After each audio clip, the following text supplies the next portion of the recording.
नमस्कार दोस्तों, आप सभी का स्वागत है हमारे चैनल माई क्लासेस के अंदर। तो पार्टनरशिप फाइनल अकाउंट का ये हमारा दूसरा वीडियो है। पहला वीडियो अगर आपने नहीं देखा है तो उसे जाके देख लीजिए, उसका लिंक मैंने डिस्क्रिप्शन में दिया हुआ है। उसके अंदर मैंने इंट्रोडक्शन बताया है कि पार्टनरशिप फाइनल अकाउंट होता क्या है, पार्टनरशिप होता क्या है। तो उसमें आप बेसिक थियोरी आप अच्छे से समझ सकते हैं। तो देख लेते एक बार फिर से कि पार्टनरशिप फाइनल अकाउंट बनाने का एक्चुअल में प्रोसेस क्या है। सबसे पहले हम बनाते हैं जर्नल एंट्री, उसमें से हम पोस्टिंग करते हैं लेजर में।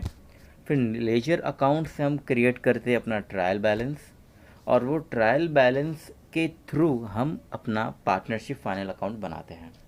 उसके अंदर भी हम पहले ट्रेडिंग अकाउंट बनाते हैं, फिर दूसरा है profit and loss account, third partnership appropriation यानी कि पार्टनर्स कैपिटल अकाउंट ये क्रिएट करते हैं, एंड देन बैलेंस शीट। तो इस वीडियो के अंदर हम ट्रेडिंग अकाउंट के बारे में समझेंगे कि ट्रेडिंग अकाउंट क्या है, और उसके अंदर जितने भी कंटेंट हैं उसको हम बहुत ही बारीक से देखने वाले हैं। क्योंकि जब ये कॉन्सेप्ट अगर आपका क्लियर हो जाए तो आपको ज़्यादा सम याद करने की ज़रूरत ही नहीं है, वो अपने आप आपको दिमाग में फिट हो जाएगा। ट्रेडिंग अकाउंट ये एक तरह का नॉमिनल अकाउंट है जिसके अंदर हम ट्रेड के रिलेटेड यानी मैन्युफैक्चरिंग गुड्स ऑर्गेनाइजेशन जो होता है वो उसके रिलेटेड जो भी ट्रांजैक्शन होते हैं वो हम रिकॉर्ड करते हैं, ताकि हमें ग्रॉस प्रॉफिट और हमारा ग्रॉस लॉस जानने मिले। अब ये ट्रेडिंग अकाउंट के अंदर ना बहुत सारे मल्टीपल अकाउंट्स होते हैं जो उसके पोस्टिंग के रिलेटेड होते हैं। अब वो हम एक टेबल के अंदर देख लेंगे। तो ये हमारा टेबल है, एक side debit and credit. Debit के अंदर बहुत सारे अकाउंट है मल्टीपल, और वैसे ही क्रेडिट के साइड बहुत सारे अकाउंट्स हैं। ये स्टार्ट ओपनिंग स्टॉक से होता है और एंड क्लोजिंग स्टॉक से होता है क्रेडिट साइड में। तो अब एक एक अकाउंट को हम डीपली देखते हैं। तो सबसे पहला होता है opening stock. It's means the stock at the beginning of the year, मतलब कि पिछले साल का क्लोजिंग स्टॉक, बचा हुआ स्टॉक, यह हमारे अपकमिंग ईयर का ओपनिंग स्टॉक होता है। स्टॉक का मतलब कि आप भी जो भी गुड्स मैन्युफैक्चर कर रहे हो, या तो रॉ मटेरियल हो सकता है या तो फिनिश गुड्स हो सकते हैं, वो बचे हुए हैं तो वो हम अपने नेक्स्ट ईयर में उसको ओपनिंग स्टॉक से शुरुआत करते हैं। तो ओपनिंग स्टॉक इस तरह से हमें समझ में आना चाहिए। फिर सेकंड है परचेज़। तो परचेज़ हम किस चीज़ का करेंगे, तो मैंने पहले बता दिया था कि ट्रेडिंग अकाउंट के अंदर हम सिर्फ फैक्ट्री के रिलेटेड या तो रॉ मटेरियल के रिलेटेड ही ट्रांजैक्शन रिकॉर्ड करते हैं। तो हम इसमें कोई भी रॉ मटेरियल अगर हमने परचेज़ किया है या मशीनरी फैक्ट्री के रिलेटेड कोई भी परचेज़ किया है तो वो हम ट्रेडिंग अकाउंट के अंदर शो करेंगे। अब आता है कि परचेस रिटर्न। तो जाहिर सी बात है, अगर आपने कोई भी रॉ मटेरियल डिफेक्टिव ले लिया है तो आप उसको रिटर्न करेंगे, जाहिर सी बात है। तो उसको हम परचेस रिटर्न के रूप में दिखाते हैं, और उसको एक और नाम दिया है purchase out return outward.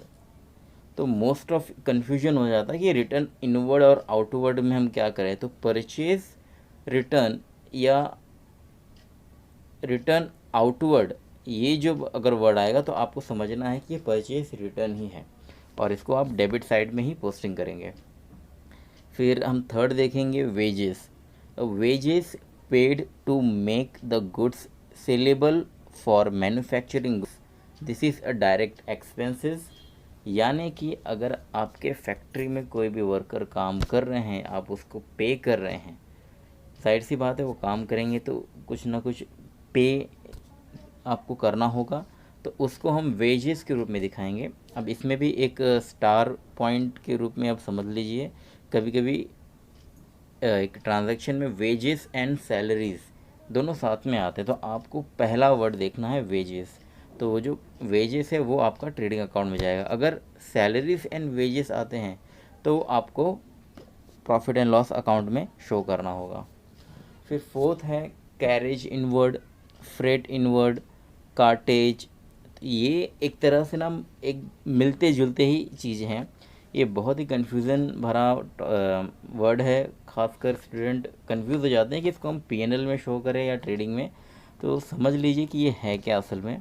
Carriage inward या फ्रेट इनवर्ड का मतलब होता है कि आप जो गुड्स खरीदे हैं, परचेज़ किए हैं, रॉ मटेरियल को खरीद के आपके गोडाउन या फैक्ट्री तक आने का जो चार्जेस लगता है उसको हम कहते हैं कैरेज इनवर्ड या फ्रेट इनवर्ड।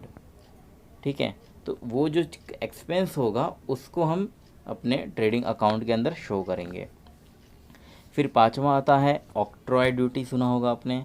उसके अंदर ही हम कस्टम ड्यूटी ले लेते हैं, इंपोर्ट ड्यूटी, डॉक चार्जेस। तो ये एक तरह से एक मल्टीपल सेम ही चार्जेस हैं।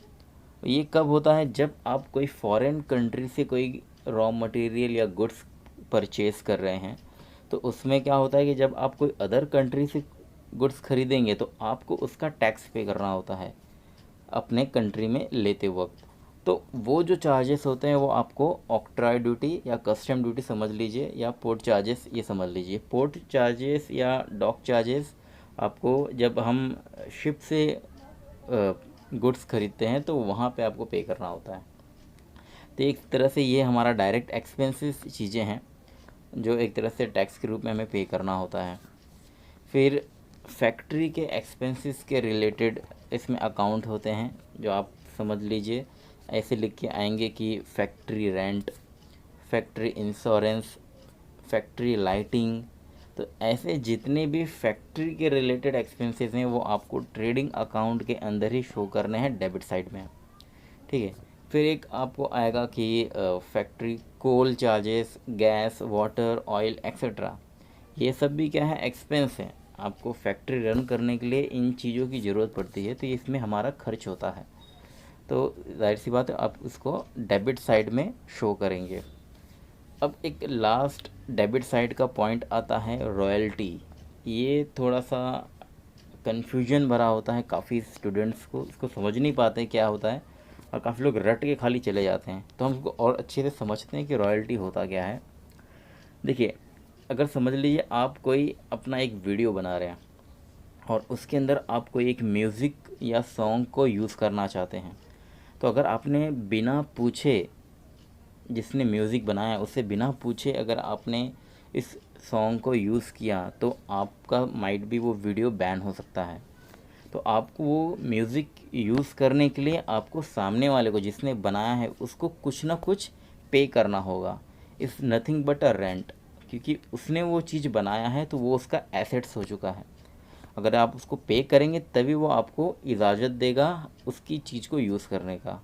तो उस चीज़ को हम रॉयल्टी कहते हैं। तो वो चीज़ हम ट्रेडिंग अकाउंट के अंदर शो करते हैं डेबिट साइड में। ठीक है, तो ये तो हो गया डेबिट साइड की बातें। अब हम चलते हैं अपने क्रेडिट साइड में। तो क्रेडिट साइड में कुछ ज़्यादा आइटम्स नहीं हैं, बट स्टार्टिंग होता है सेल्स से। जाहिर सी बात है, जब हम कोई परचेज़ करते हैं तो डेबिट साइड में है, और जब हम अपने गुड्स को बना करके बेचते हैं, सेल करेंगे, तो हम उसको क्रेडिट साइड में शो करेंगे। अब आता है क्रेडिट सेल्स रिटर्न। तब ये दोनों सेम टर्म है। ये क्या होता है, बाई चांस आपने कोई डिफेक्टिव प्रोडक्ट या आपके प्रोडक्ट में कोई डिफेक्ट आ चुका है तो वो सामने वाला आपको रिटर्न कर देगा, तो वो चीज़ आपको यहाँ पे शो करना होगा। तो ऐसे जितने भी ट्रांजैक्शन आगे होंगे रिटर्न के, आपको इसके अंदर शो करने होंगे, वो सेल्स के थ्रू माइनस हो जाता है। फिर इसके बाद इसमें आता है goods lost by fire.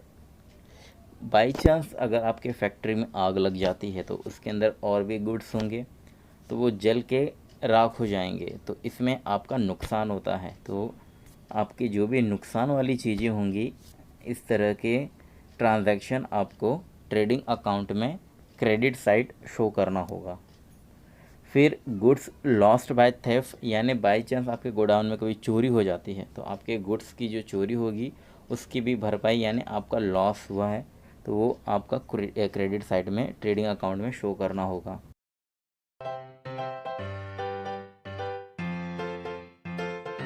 Good distributed has a free sample. Free sample is nothing but you doing a advertisement. आप अपने प्रोडक्ट का एडवर्टाइजमेंट कर रहे हो, तो ये क्या होता है, एक तरह से एक्सपेंस होता है, तो इसलिए इसको ट्रेडिंग अकाउंट में क्रेडिट साइड में शो करते हैं। फिर गुड्स विड्रॉ बाय पार्टनर। अब पार्टनरशिप अकाउंट के अंदर पार्टनर भी कभी कभी गुड्स को पर्सनल यूज़ के लिए लेके जाते हैं, तो इसको हम नथिंग बट एक सिंपल वर्ड में ड्राइंग कह सकते हैं। तो वो चीज़ हमें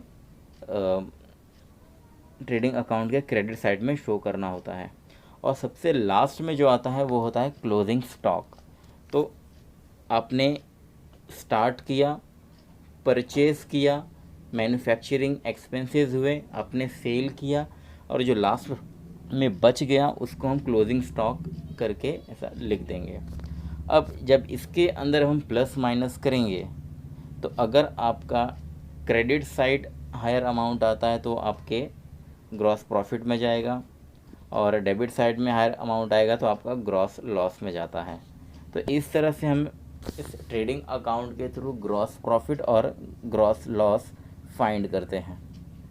तो होप आपको समझ में आया होगा कि ट्रेडिंग अकाउंट बहुत ही सिंपल है, पर ये टर्म आपको समझ में आना चाहिए, तभी आप इस सम को ईजीली सॉल्व कर सकते हैं। अब नेक्स्ट वीडियो में हम प्रॉफिट एंड लॉस के ऊपर समझेंगे। इसी तरह से एक एक डीपली अकाउंट्स के बारे में जानेंगे कि हम कैसे इसको यूज़ कर सकते हैं और उसकी बात की मीनिंग क्या है। तो कनेक्टेड रहिए, हमारे नेक्स्ट वीडियो को आप ज़रूर देखें, इसके पहले की वीडियो को भी आप देखें। Thank you so much watching this video.